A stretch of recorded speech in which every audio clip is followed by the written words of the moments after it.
Résistez-lui avec une foi ferme, sachant que les mêmes souffrances sont imposées à vos frères dans le monde.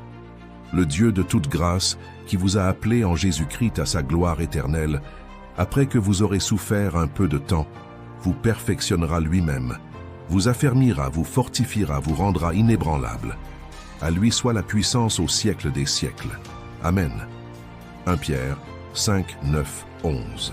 Bonjour mes frères et sœurs. J'espère que vous allez bien grâce au Tout-Puissant. La gloire de Dieu est sur nous afin que nous puissions annoncer librement l'évangile de Christ qui amène les chrétiens à comprendre les mystères du royaume. Que toute la gloire revienne à Dieu ainsi qu'à son Fils, le Seigneur et Sauveur Jésus-Christ.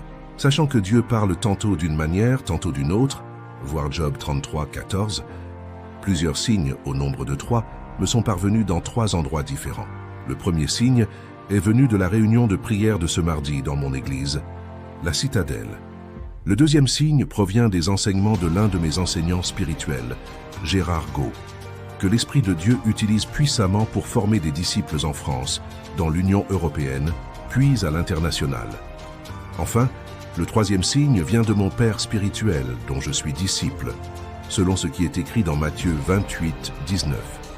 Allez, faites de toutes les nations des disciples. Ces 3 signes font référence au combat spirituel et convergent vers les versets de 1 Pierre. Sachant que nous sommes des êtres spirituels, Dieu a mis dans mon cœur de révéler les mystères du combat spirituel. En effet, nous ne combattons pas contre la chair et le sang, mais contre les principautés des ténèbres et les esprits impurs. Dans le livre d'Éphésiens 6.13, Dieu nous a revêtus de ses armes spirituelles, la foi, la parole de Dieu, le salut, le zèle, la vérité et la justice, afin que nous puissions les utiliser pour résister à l'ennemi et demeurer fermes dans la foi pendant les mauvais jours, après avoir tout surmonté. Dès lors que nous sommes nés de nouveau, Dieu nous a revêtus de ses armes. Cependant, beaucoup d'entre nous ne les utilisent pas efficacement face aux épreuves qui se dressent devant nous pour nous éprouver, voir 1 Corinthiens 10, 13, afin que nous puissions grandir spirituellement.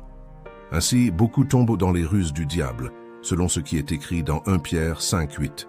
Votre adversaire, le diable, rôde comme un lion rugissant, cherchant qui il dévorera.